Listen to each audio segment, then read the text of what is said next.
I tried to create living zombies with muriatic acid in the drill.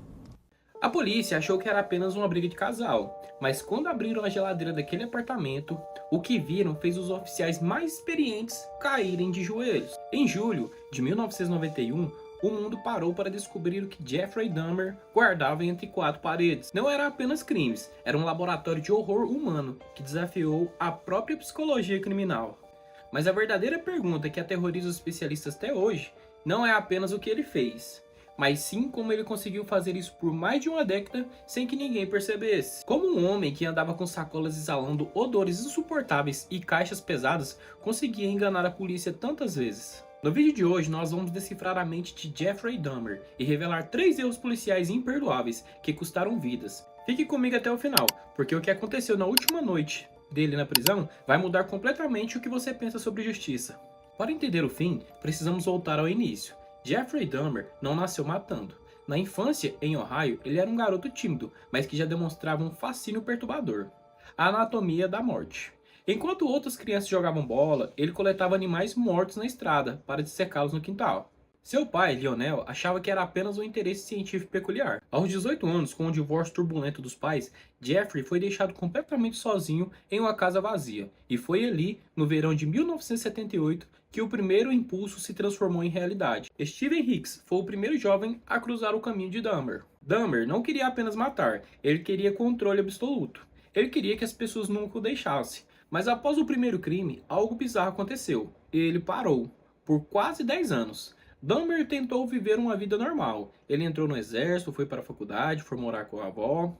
Mas a escuridão dentro dele não tinha sumido. Ele estava apenas esperando um ambiente perfeito para florescer. E esse ambiente foi o apartamento 213, em Milwaukee.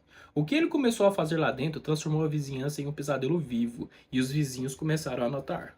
No final dos anos 80, Dahmer se mudou para os infames de Oxford Apartments. Era o cenário perfeito para um predador. Um bairro movimentado, um apartamento pequeno e vizinhos que infelizmente eram frequentemente ignorados pelas autoridades. Rapidamente, com a chegada de Dahmer, o prédio começou a sofrer com um odor insuportável. Os vizinhos reclamavam de um cheiro que parecia mistura de lixo químico com carne estragada. Sabe qual era a desculpa de Dahmer? Ele dizia que seu congelador havia quebrado e a carne de caça tinha estragado. E as pessoas acreditavam, ou tentavam acreditar. E é aqui que a história entra no seu ponto mais bizarro. Dahmer começou a tentar criar zumbis humanos.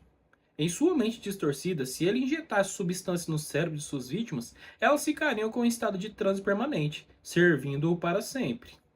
As paredes do apartamento 213 testemunharam 17 assassinatos, mas o mais inacreditável não é a quantidade, é o fato de que a polícia esteve dentro do apartamento de Dahmer enquanto uma das vítimas ainda estava viva. A polícia devolveu uma das vítimas diretamente para as mãos de Dahmer.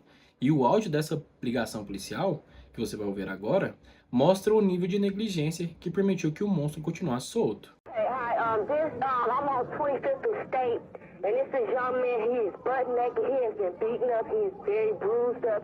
He can't stand. He's study fall out. He is butt naked. He has no clothes on. He was really hurt. And I ain't got no cord on him. I just seen him, and he needs some help. Where is he at? On 25th State, the corner of 25th State. I saw him sitting on the sidewalk. 2 girls were with him. They called the police. I had to think of the story quickly. They told him he was a friend. He was drunk.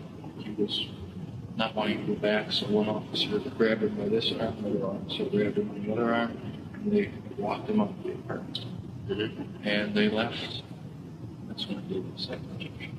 The intoxicated boyfriend of another boyfriend. Well, how old was this child? It wasn't a child, it was an adult.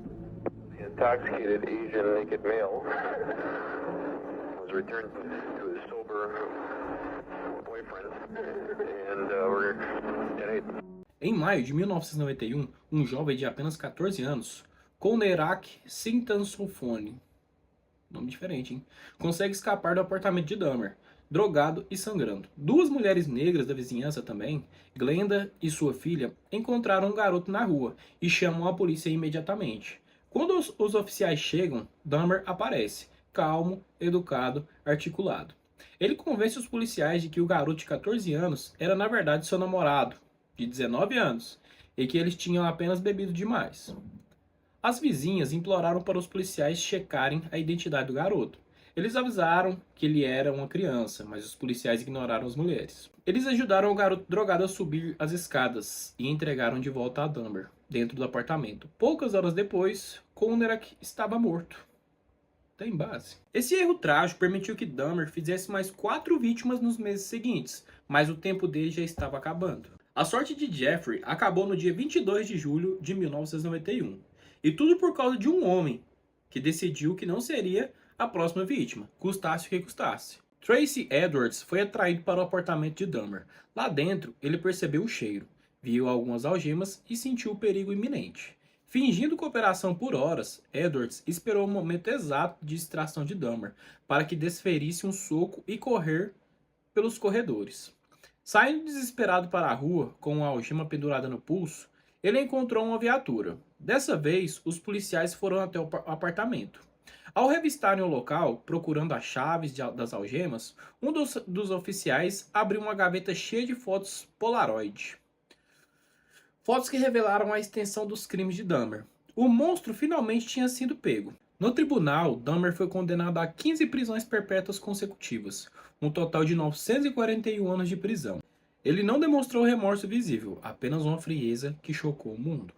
Mas a história não termina no julgamento. Em 1994, na Columbia Instituição, Dahmer foi colocado para limpar os banheiros da prisão, junto com outro detento, Christopher, um homem condenado por homicídio que acreditava ser o braço armado de Deus. Christopher odiava Dahmer pelo que ele tinha feito. Naquela manhã, sem guardas por perto, Christopher pegou uma barra de ferro da academia da prisão, e Jeffrey foi espancado até a morte no chão daquele banheiro. Ele viveu pelo horror e terminou de forma violenta. A história de Dahmer nos deixa uma lição desconfortável.